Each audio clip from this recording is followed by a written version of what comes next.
Hello and welcome to session number 34 of Direct Tax 2 4th semester BCom of Mangalore University. In the previous session, we have understood the concept of transfer and the differences between short-term capital gain and long-term capital gain and the transaction which are not regarded as transfer. So here in this session we are going to learn computation of short-term capital gain and long-term capital gain, format explanation with CII, cost inflation, that is mean cost inflation index, and concept of cost of acquisition under different situations and cost of improvement. So computation of capital gain. So this is the format of computation of short term capital gain. So ನೋಡಿ ಇದು short term capital gain calculate ಮಾಡಲಿಕ್ಕೆ format ಎರಡು amount column ಇರುತ್ತೆ, then particular ಇರುತ್ತೆ. First we have to take sale consideration received on the outer column. From sale consideration we have to deduct three items. What are those three items? First one, selling expense, cost of acquisition, cost of improvement. Then after deducting all these three items from sale consideration, we would get short term capital gain. Then from short term capital gain we have to deduct exemption under section 54B, 54D, 54G and 54GA. Then you will get taxable short term capital gain. So next, the format of long term capital gain. So again this is also similar format, but while computing, first here we have to take consideration received, that means sale consideration received. From sale consideration again we have to deduct three items. Those three items are, first one, selling expense, second, indexed cost of acquisition. ನೋಡಿ previous format short ಟರ್ಮ್ಗೂ long ಟರ್ಮ್ಗೆ ಇರುವಂಥ ಡಿಫ್ರೆನ್ಸೇ ಇದು. Short ಟರ್ಮಲ್ಲಿ ಬರೀ cost of acquisition ಮತ್ತು cost of improvement ಅಂತ minus ಮಾಡ್ತಿದ್ದು, ಇಲ್ಲಿ ಅದನ್ನು index ಮಾಡಿ minus ಮಾಡಬೇಕಾಗುತ್ತೆ. Indexed cost of acquisition and indexed cost of improvement. So ಇದು ಮೂರು ಮೈನಸ್ ಮಾಡಿದಾಗ ನಮಗೆ ಲಾಂಗ್ ಟರ್ಮ್ ಕ್ಯಾಪಿಟಲ್ ಗೇನ್ ಸಿಗುತ್ತೆ. ಆ ಲಾಂಗ್ ಟರ್ಮ್ ಕ್ಯಾಪಿಟಲ್ ಗೇನಿಂದ ಟ್ಯಾಕ್ಸ್ ಹೋಲ್ಡರ್ಗೆ ಗೌರ್ಮೆಂಟ್ ಒಂದು ಆಪ್ಷನ್ ಕೊಟ್ಟಿದೆ. ಅವ್ರು ಏನು ಮಾಡ್ಬೋದು ಅಂದರೆ ಅವರಲ್ಲಿ ಇರುವಂಥ ಲಾಭವನ್ನು, ಆ ಲಾಭಕ್ಕೆ ಟ್ಯಾಕ್ಸನ್ನು ಕಟ್ಟಬೇಕಾಗುತ್ತೆ ಕ್ಯಾಪಿಟಲ್ ಗೇನ್ಗೆ. ಆ ಟ್ಯಾಕ್ಸ್ ಪೂರ್ತಿ ಲಾಭಕ್ಕೆ ಟ್ಯಾಕ್ಸನ್ನು ಕಟ್ಟುವುದಕ್ಕಿಂತ ಒಂದಷ್ಟು ಅಮೌಂಟ್ ಟ್ಯಾಕ್ಸನ್ನು ಸೇವ್ ಮಾಡ್ಕೋಬೋದು. ಸೊ ಅದಕ್ಕೋಸ್ಕರನೇ ಗೌರ್ಮೆಂಟ್ ಒಂದಷ್ಟು ಆಪ್ಷನ್ಸನ್ನು ಅವರಿಗೆ ಬೇರೆ ಬೇರೆ ಸೆಕ್ಷನಲ್ಲಿ ಕೊಟ್ಟಿದೆ, 54ಅಲ್ಲಿ ಕೊಟ್ಟಿದೆ. ಸೊ ಅಲ್ಲಿ ಅವರು ಇನ್ವೆಸ್ಟ್ಮೆಂಟ್ ಮಾಡಿದರೆ ಅವರಿಗೆ ಅಷ್ಟು ಅಮೌಂಟಿಗೆ ಟ್ಯಾಕ್ಸ್ ಸೇವ್ ಆಗುತ್ತೆ.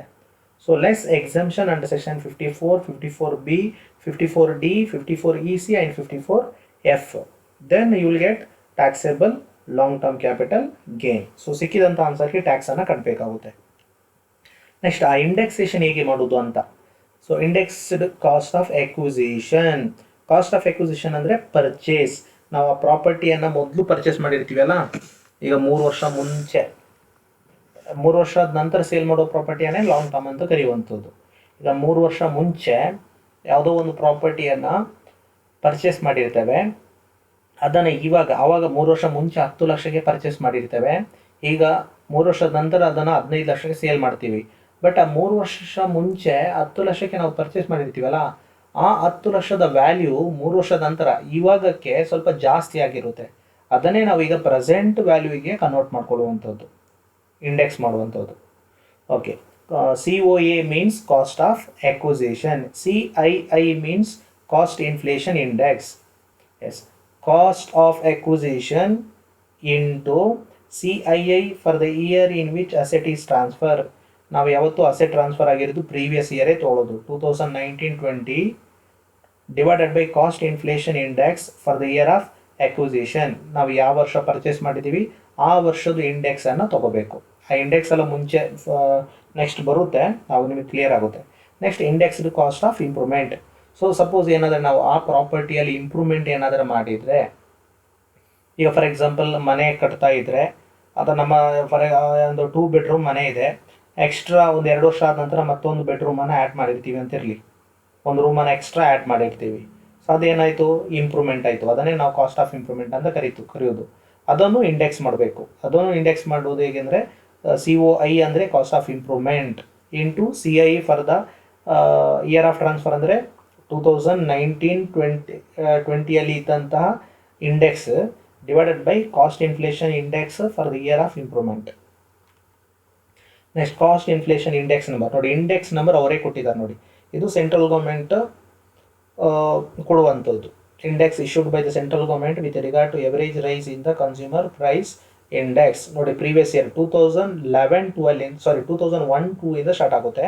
2001-2 ಅಲ್ಲಿ CII 100 ಇರುತ್ತೆ, 100.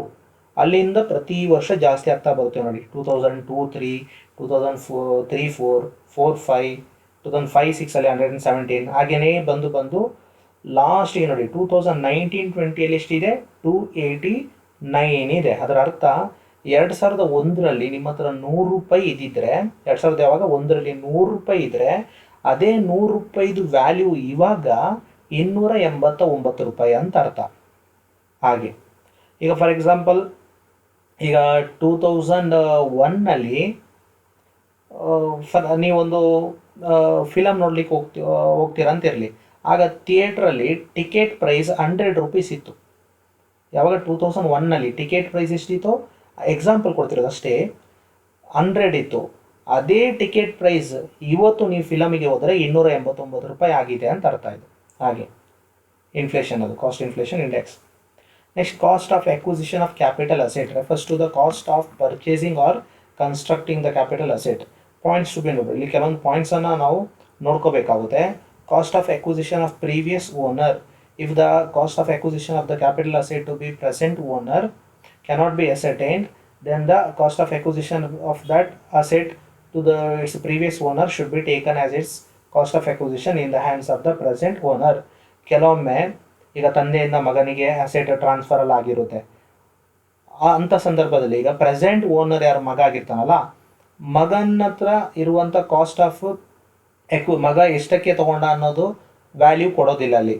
ಸೊ ಆವಾಗ ಏನು ಮಾಡ್ತೀವಿ ಅಂದರೆ, ಪ್ರೀವಿಯಸ್ ಓನರ್ ಯಾರು, ಅವ್ರ ತಂದೆ ಅದನ್ನು ಅಸೆಟನ್ನು ಎಷ್ಟಕ್ಕೆ ಪರ್ಚೇಸ್ ಮಾಡಿರ್ತಾರೆ ಆ ವ್ಯಾಲ್ಯೂವನ್ನು ತೊಗೋಬೇಕು. Next, cost of acquisition of asset acquired before 1/4/2001 by the assessee. If the asset is acquired before 1/4/2001, the assessee is given an option which regard to the cost of acquisition of that asset. Either the cost of acquisition of an asset acquired before 1/4/2001 should be taken as its purchase price or its fair market value, whichever is higher. ಈಗ ಯಾವುದೇ asset 1 April 2001ಗಿಂತ ಮುಂಚೆ purchase ಮಾಡಿದರೆ ಅದರ present market price, present ಅಂದರೆ 1/4/2001ಗೆ market price ಎಷ್ಟು ಅಂತ ಕೊಡ್ತಾರೆ, fair market price. ಅದಕ್ಕೆ ಕಂಪೇರ್ ಮಾಡಿ ವಿಚ್ ಎವರ್ ಈಸ್ ಹೈಯರ್ ಅನ್ನು ತಗೋಬೇಕು. ಈಗ ಫಾರ್ ಎಕ್ಸಾಂಪಲ್ ನೋಡಿ, 1995 ಒಂದು ಲ್ಯಾಂಡನ್ನು ಪರ್ಚೇಸ್ ಮಾಡಿರ್ತಾರೆ. 1995ರಲ್ಲಿ 1 ಲಕ್ಷ ಕೊಟ್ಟಿರ್ತಾರೆ ಆ ಲ್ಯಾಂಡ್. ಯಾವಾಗ 1995ರಲ್ಲಿ. ನಮಗೆ ಇಂಡೆಕ್ಸ್ ಸ್ಟಾರ್ಟ್ ಆಗೋದೇ 2001ರಿಂದ, 2001-2 ಹಾಗಾಗಿ 2001-2ಗೆ 1995ಗೆ ಇಂಡೆಕ್ಸ್ ಇಲ್ಲ. ಅಂಥ ಸಂದರ್ಭದಲ್ಲಿ 2001ಗೆ ಅದೇ ಲ್ಯಾಂಡ್ದು ಮಾರ್ಕೆಟ್ ವ್ಯಾಲ್ಯೂ ಎಷ್ಟು ಅಂತ ಕೊಡ್ತಾರೆ. ಫಾರ್ ಎಕ್ಸಾಂಪಲ್ 1,30,000 ಅಂತ ಇರಲಿ. ಆಗ ನೋಡಿ, ಪರ್ಚೇಸ್ ಮಾಡಿದ್ದು 95ಯಲ್ಲಿ ಎಷ್ಟು, 1 ಲ್ಯಾಕಿಗೆ. ಅದೇ ಅದರ ಮಾರ್ಕೆಟ್ ಪ್ರೈಸ್ 2001ನಲ್ಲಿ ಎಷ್ಟು, 1,30,000. ಅದೆರಡರಲ್ಲಿ ವಿಚ್ ಎವರ್ ಈಸ್ ಹೈಯರ್ ಅಂದರೆ ಯಾವುದು, 1,30,000 ಅಲ್ಲ. ಆ 1,30,000 ನಾವು ಕಾಸ್ಟ್ ಆಫ್ ಎಕ್ವಿಸಿಷನ್ ಅಂತ ತಗೋಬೇಕು. Next, cost of acquisition of shares including bonus and rights shares. So ಶೇರ್ಸಿಗೆ ಹೇಗೆ ತಗೊಳ್ಳೋದು ಅಂತ. Bonus shares refers to shares issued by the company to the existing share holders free of cost. Bonus shares ಅಂದರೆ ಫ್ರೀಯಾಗಿ ಅವರಲ್ಲಿ ಇರುವಂಥ existing share ಹೋಲ್ಡರ್ಸಿಗೆ ಕೊಡುವಂಥ shares. Right shares refers to the issue of shares made by the company where the existing share holders have the right to subscribe to it. It is usually offered at a price lesser than the prevailing market price. ಈಗ right shares ಅಂದರೆ, ಈಗ ಯಾವುದೇ company, ಈಗ for example ಒಂದು Tata company ತೊಗೊಳ್ಳಿ. Tata company ಹೊಸತಾಗಿ ಶೇರ್ಸನ್ನು issue ಮಾಡ್ತಾ ಇದ್ದಾರೆ. ಮೊದಲು ಪಬ್ಲಿಕ್ಕಿಗೆ ಇಶ್ಯೂ ಮಾಡೋದಕ್ಕಿಂತ ಮುಂಚೆ ಅವರಲ್ಲಿ ಇರುವಂಥ ಎಕ್ಸಿಸ್ಟಿಂಗ್ ಸ್ಟಾಫಿಗೆ ಅಥವಾ ಎಕ್ಸಿಸ್ಟಿಂಗ್ ಶೇರ್ ಹೋಲ್ಡರ್ಸಿಗೆ ಆಪ್ಷನ್ ಕೊಡ್ತಾರೆ. ಅವ್ರು ಬೇಕಾದ್ರೆ ಪರ್ಚೇಸ್ ಮಾಡ್ಕೋಬೋದು. ಬಟ್ ಸ್ವಲ್ಪ ಆಫರ್ ಕೂಡ ಕೊಡ್ತಾರೆ. ಈಗ ಫಾರ್ ಎಕ್ಸಾಂಪಲ್ ನೋಡಿ, 10 ರೂಪಾಯಿ ಫೇಸ್ ವ್ಯಾಲ್ಯೂ ಇರುವಂಥ shares, but market value 1000 rupees ಇರುತ್ತೆ. ಎಕ್ಸಾಂಪಲ್, 10 ರೂಪಾಯಿ ಶೇರಿಗೆ 1,000 ರೂಪಾಯಿ ಡಿಮಾಂಡ್ ಇರುತ್ತೆ ಮಾರ್ಕೆಟ್ ವ್ಯಾಲ್ಯೂ. ಅದನ್ನು ಒಂದು 50 ರೂಪಾಯಿ ಡಿಸ್ಕೌಂಟ್ ಕೊಟ್ಟು, ಒಂದು ಫಾರ್ ಎಕ್ಸಾಂಪಲ್ 950 ರೂಪಾಯಿಗೆ ಕೊಡ್ತಾರೆ. ಯಾರಿಗೆ? ಎಕ್ಸಿಸ್ಟಿಂಗ್ ಶೇರ್ ಹೋಲ್ಡರ್ಸ್ಗೆ. ಅದೇ ಪಬ್ಲಿಕ್ಕಿಗಾದರೆ 1,000 ರೂಪಾಯಿ ಕೊಟ್ಟು ತೊಗೋಬೇಕು. ಅದು right shares. Then COA of bonus and right shares, if acquired before 31/1/2018, then the cost of acquisition shall be deemed to be the higher of the actual cost of acquisition of such investment and the lower of fair market value of such investment as on 31/1/2018, and the full value of consideration received or acquired as is result of the transfer of the capital asset, that is the sale price. So capital gain or loss equals sale price minus revised cost of acquisition on 31/1/2018. So next, COA of goodwill, patents, trademarks and brand name.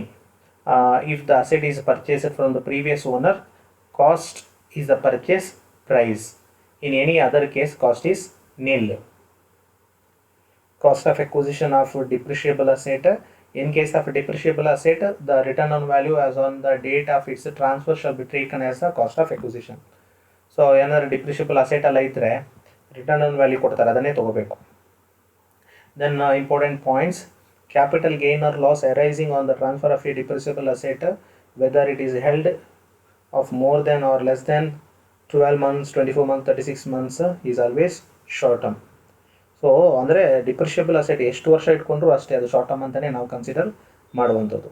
Then if any advance money received as a result of a previous negotiation had been retained by the assessee, the same shall be deducted from cost of acquisition of the asset. ಈಗ for example ನಿಮ್ಮ ಹತ್ರ ಜಾಗ ಇದೆ, ಅದನ್ನ ನೀವು sale ಮಾಡ್ಲಿಕ್ಕೆ ಹೊರಟಿರ್ತೀರಾ. ಯಾರೋ ಒಬ್ರು ಬಂದು 10,000 ರೂಪಾಯಿ ಕೊಟ್ಟು ಅಡ್ವಾನ್ಸ್ ಕೊಟ್ಟು ಪರ್ಚೇಸ್ ಮಾಡ್ತೀವಿ ಅಂತ ಒಪ್ಕೊಂಡಿರ್ತಾರೆ. ಬಟ್ ಆ ನಂತರ ಅವರು 3 ತಿಂಗಳು, ಒಂದು ಫಾರ್ ಎಕ್ಸಾಂಪಲ್ ಒಂದು 3 ತಿಂಗಳೊಳಗಡೆ ಪರ್ಚೇಸ್ ಮಾಡ್ತೀನಿ ಅಂತ ಅಂದಿರ್ತಾರೆ. 3 ತಿಂಗಳೊಳಗಡೆ ಅವರಿಗೆ ಪರ್ಚೇಸ್ ಮಾಡ್ಲಿಕ್ಕೆ ಆಗಲ್ಲ, ಅವ್ರು ಪರ್ಚೇಸು ಮಾಡಲ್ಲ. ಆವಾಗ ಅವ್ರು ಕೊಟ್ಟಂಥ ಅಡ್ವಾನ್ಸನ್ನು ನೀವು ಮತ್ತೆ ಅವರಿಗೆ ರಿಟರ್ನ್ ಕೊಡಲ್ಲ, ಅದನ್ನ ನೀವೇ ಇಟ್ಕೋತೀರಾ, ಫರ್ಫಿಟ್ ಮಾಡ್ಕೊಬಿಡ್ತೀರಾ. ಸೊ ಅದನ್ನು ಏನು ಈ ಕಾಸ್ಟ್ ಆಫ್ ಎಕ್ವಿಸಿಷನ್ ಇದೆಯಲ್ಲ ಅದರಿಂದ ಮೈನಸ್ ಮಾಡ್ಕೋಬೇಕಾಗುತ್ತೆ. Then any compensation received from the insurance company on the complete damage or destruction of an asset is treated as capital gain.